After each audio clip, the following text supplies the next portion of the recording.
E nas primeiras entrevistas que eu dei para um jornalista, eu ouvi a pergunta: qual é o limite do humor?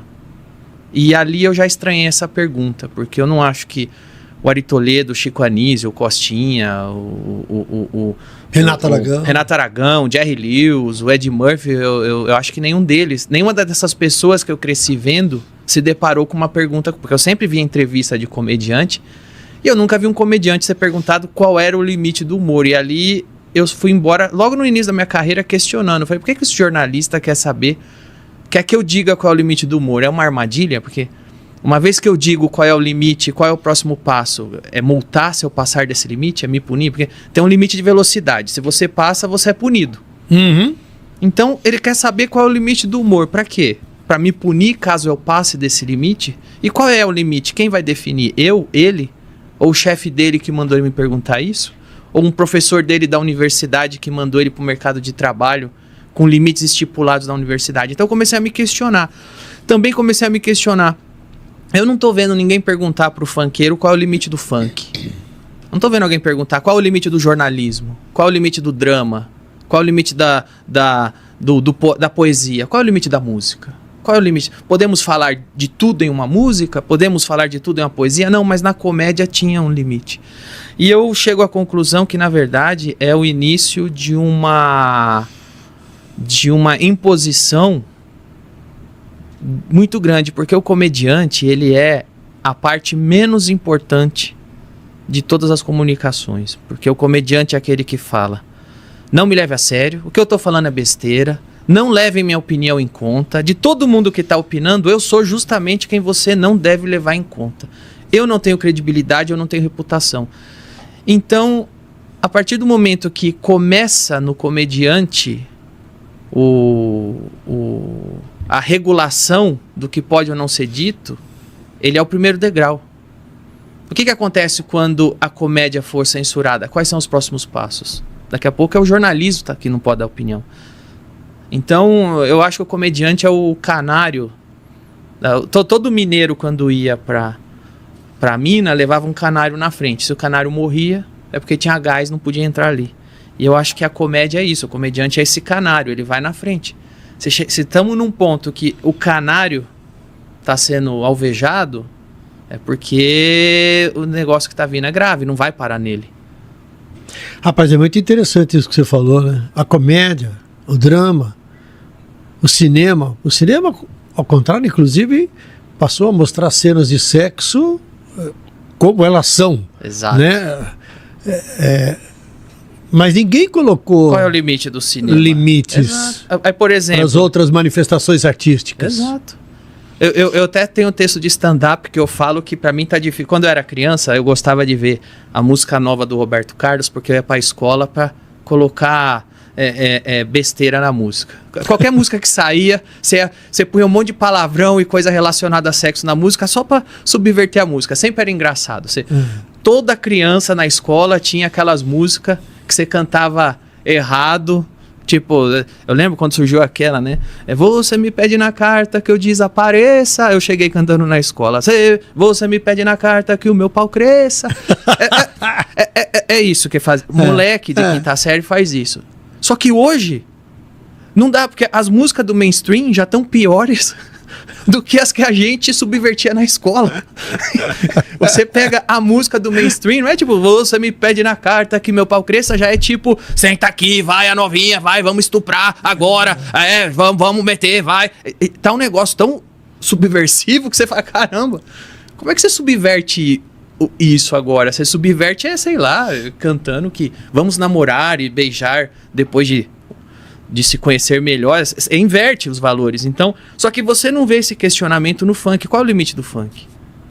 Qual é o limite da música? Não tem. Mas na comédia, onde você tá, de fato, deixando claro que é uma brincadeira, tem que ter um limite. Então, pra mim, é só o início de uma agenda de censura mesmo, onde você tem uma linha política ditando o que pode ou não pode ser dito. E é uma linha que, se a gente tomar como referência essa data que você colocou, ela só veio piorando. Só piorando. Eu tenho uma teoria de onde veio. Porque Se você para pensar, isso começou do meio dos anos 90 para frente. Eu sou do início dos anos 2000. Esse tipo de regulação do que pode ou não ser dito de acordo com uma agenda e ideologia política começa no meio acadêmico. Tudo começa no meio acadêmico. E vaza para a superfície depois que as pessoas que aprenderam isso no meio acadêmico vêm para a sociedade e escalam nas posições de chefia na sociedade. Então, se você tem nos anos 60, nos anos 70, professores ensinando que o politicamente correto, que é uma coisa que as pessoas não param para pensar aqui. Quando você fala em politicamente correto, você não está falando em boas maneiras para não magoar ninguém. Você não está falando em, olha, seja politicamente correto. Você não está falando em não ofenda pessoas oprimidas. Você está falando em ofenda quem a nossa agenda política quer que seja ofendido. A gente está falando de um controle político. Quando você fala politicamente correto, é acima de todo um controle político.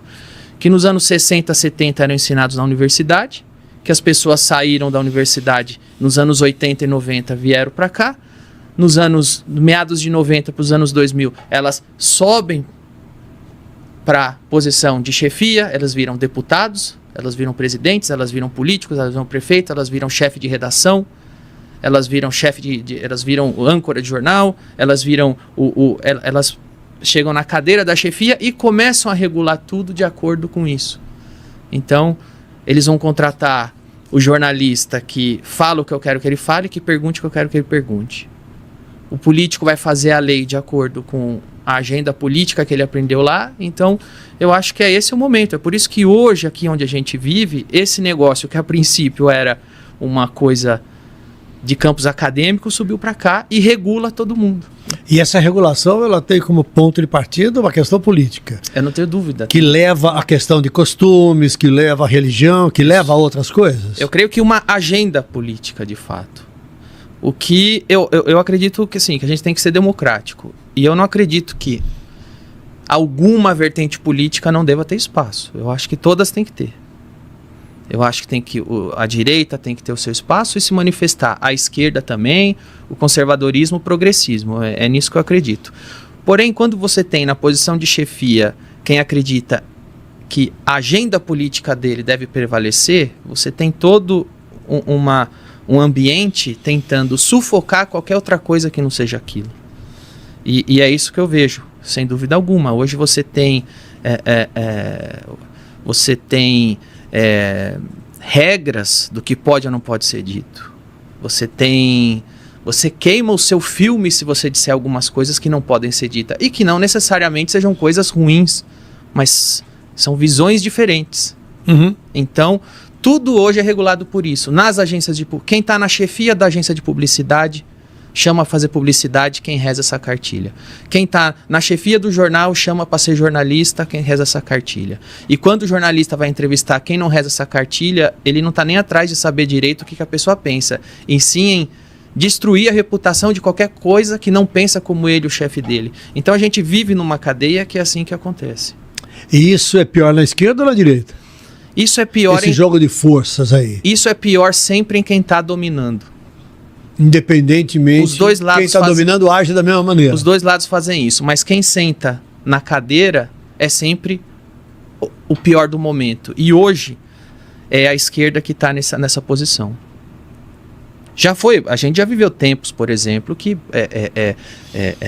talvez o grande opressor era o conservadorismo, que você não pode fazer isso, você não pode fazer aquilo, se fizer isso você não vai ter emprego, você está errado fazer isso. Hoje eu acho que é o contrário, hoje é o progressismo que demoniza qualquer um que por acaso não concordar com 100% do que é dito. E aí nisso também entra muito... aí entra também os que cooptaram a agenda, que aí já não vira só você tem que concordar com o que a gente está dizendo, e sim você tem que votar nesse político que está dizendo que é o defensor dessa agenda, porque se você disser que esse político não é bom, você é uma pessoa má, no exato momento você deve ser combatido. Então vai virando tudo, na verdade, uma grande guerra de narrativa, as pessoas se apropriam de rebanhos, os políticos se apropriam de agendas, não estão nem aí, sabe? Estão nem aí, mas se apropriam do discurso. E aí você, se ousar falar o que não pode, você vai pagar as consequências. Uhum. Eu lembro sempre, e nos últimos anos, né, a televisão, as equipes da Globo, até o grande Caco Barcelos foi hostilizado pelos petistas e teve que se esconder com a equipe num bar no Lago da Batata, porque ele era representante da Globo golpista. E a direita aplaudia, né, a cobertura jornalística que a Globo fazia. Depois, a Globo para ser a Globo lixo para os que do grupo para os bolsonaristas. Exatamente. Né? E passou a ser defendida pelos petistas. Exatamente. Na prática, é a mesma coisa, depende só de quem está. Exato. O Caco Barcelos foi hostilizado, quase foi agredido, teve que ser protegido. Isso. Porque a esquerda queria pegar o grande Caco. Não existe no Brasil, talvez, um jornalista que tenha dedicado e se dedique tanto a ouvir as minorias, a dar voz àqueles que são invisíveis, né? E foi muito hostilizado. Sabe que eu tenho um site que chama Não é Imprensa. Convido todo mundo para conhecer. É um site que eu fiz com o Diogo Mainardi, e a gente tenta manter lá a nossa independência. Não é imprensa. Não é imprensa o nome do site. Você anotar para olhar lá. Tá, o que usa, o Martim Vasquez, o Mainardi e eu. Nós somos os donos do site. Convido todo mundo para assinar. É um site completamente independente. A assinatura de vocês faz toda a diferença para a gente. Conhece lá, Não é Imprensa. Um dos textos que eu escrevi lá tem um tempo é que eu comparei ali quando na Praça da Paz, na China, aquela cena famosa que você tem do tanque que veio assim, tem o cidadão... O cidadão para na frente do tanque. E o tanque não passa em cima do cidadão. E a analogia que eu faço ali com isso é que no Brasil você tem os dois lados brigando, não para ver quem vai salvar o cidadão, mas para ver quem vai dirigir aquele tanque. A briga aqui de bolsonarista e petista, para mim, não é para parar o tanque. É para ver quem vai entrar no tanque e ter o poder de fazer isso se quiser. Então, esse é o grande problema. E eu acho também que um grande problema do povo brasileiro é que gosta de idolatrar político. Ele acredita. Então, assim, ou você é do bem porque você puxa o saco do Lula, ou você é do bem porque você puxa o saco do Bolsonaro. E se você é do mal, você não fizer isso e vice-versa. Então eu acho que quando você tem um povo que espera muito que os políticos façam tudo por você, você acaba criando esse ambiente onde o político se sente muito poderoso porque sabe que, na verdade, ele não é regulado pela população, ele é adorado pela população. Aliás, uma reportagem recente na Folha de São Paulo identificou que nos vereadores de São Paulo, 60% dos vereadores da atual legislatura não foram eleitos com base em suas propostas de ação para melhorar as condições da cidade, mas com base numa narrativa política. É isso. Então hoje você tem hoje está assim, os discursos políticos estão na mesa. Qual você vai pegar? Vote em mim porque eu sou defensor dos negros e dos gays. Não, então vote em mim que eu sou defensor dos evangélicos. E aí vira assim, se você não votar no cara que defende o negro é porque você é racista. Se você não votar no cara que defende evangélica é porque você quer que o evangélico morra. E tudo está reduzido a isso. O discurso político hoje é assim, você concorda comigo ou é fascista? Não tem outra. Você concorda comigo ou é racista? Me explique. Você concorda comigo ou você bate em mulheres? É verdade. É assim. É verdade. Então, eu acho que hoje, assim, o Brasil tem essa divisão, que é os lados políticos decidindo quem vai comandar a máquina, não é tipo assim, olha, o STF censura, isso é um absurdo. É tipo assim, que absurdo, estão censurando e não sou eu que estou no controle da censura, isso não pode. Então, a briga aqui é para ver quem vai controlar a censura, quem vai ter o poder de censurar e não para extinguir a censura. E o que eu acho hoje, da cena hoje, é que o Ocidente é refém da agenda progressista. Ela é que dita tudo o que vai acontecer. Não que, se por acaso a agenda conservadora tomar a posse, também não seja tão ruim quanto. Porque eu não gosto que nada que venha citar como o indivíduo deve viver sua vida. Né? Eu acho que isso ninguém tem que ditar isso. Mas hoje a realidade é essa. Uhum. Recentemente, o Fábio Porchat, numa entrevista, falou que o humor passa por uma crise no mundo. Uhum. que vários assuntos viraram tabus, que muita gente se ofende, né? Então, diante de todo esse caldeirão que você está trazendo aí, o humorista é talvez o que mais é atingido.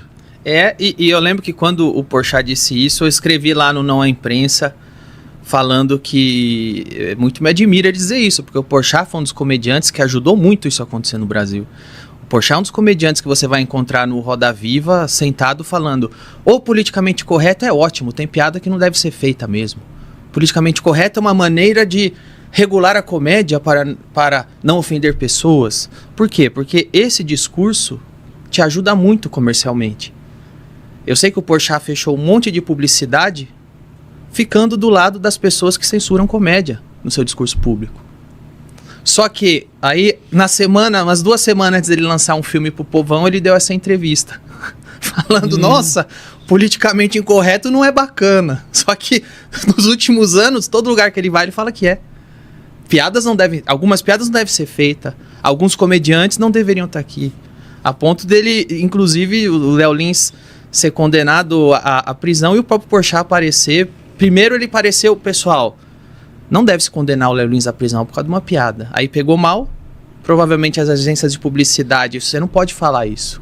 Ele voltou e refez o vídeo. Pessoal, é verdade, o Léo Lins passou dos limites, não tá certo, eu me expressei mal. Então, tem isso também. Quando você olha muito para como... Acaba confirmando o que eu acabei de dizer. Existe uma corrente, que é hoje a politicamente correta, que se você pagar pedágio para ele, você fecha um monte de publicidade, o jornal te chama de gênio, só que se você não pagar, você não faz publicidade e o jornal te chama de fascista e sei lá mais o que. É isso.